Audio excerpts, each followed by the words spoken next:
ప్రజలందరూ అర్థం చేసుకోవాల్సిన అవసరం ఉంది. సింపుల్ గా మీరు క్యాలిక్యులేట్ చేసుకోండి. మీ ఆరోగ్య పరిస్థితి క్షీణించినప్పుడు మీరు ఏ విధంగా సఫర్ అవుతారో మీరు పని చేయలేరు. ఆరోగ్య ఖర్చులు పెరుగుతాయి, ఇంట్లో వాళ్ళకు భారం అవుతారు.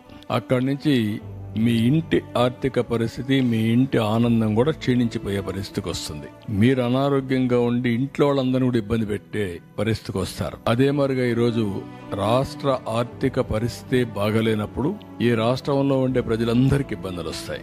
సంక్షేమాన్ని ఇవ్వలేం, ఎక్కువ పన్నులు పడతాయి, మళ్ళా అప్పులు కట్టడానికి మళ్ళీ అప్పులు చేయాలి. ఈ అప్పులు చేసిన తర్వాత అభివృద్ధికి డబ్బులు ఉండవు. డబ్బులు లేకపోతే ఇది ఒక విషియస్ సైకిల్. ఈ సైకిల్లో పడిన తర్వాత బయట రావడం చాలా కష్టం. అల్టిమేట్ గా బాధపడేది ప్రజలే బాధపడతారు. అలాంటి పరిస్థితి నేను మీకు ఎక్స్ప్లెయిన్ చేస్తున్నాను ఈరోజు. దీనికి నేను వెల్కమ్ చేస్తున్నాను. నీతి ఆయోగ్ చేసిన ఎక్సర్సైజ్ ని వెల్కమ్ చేస్తున్నా.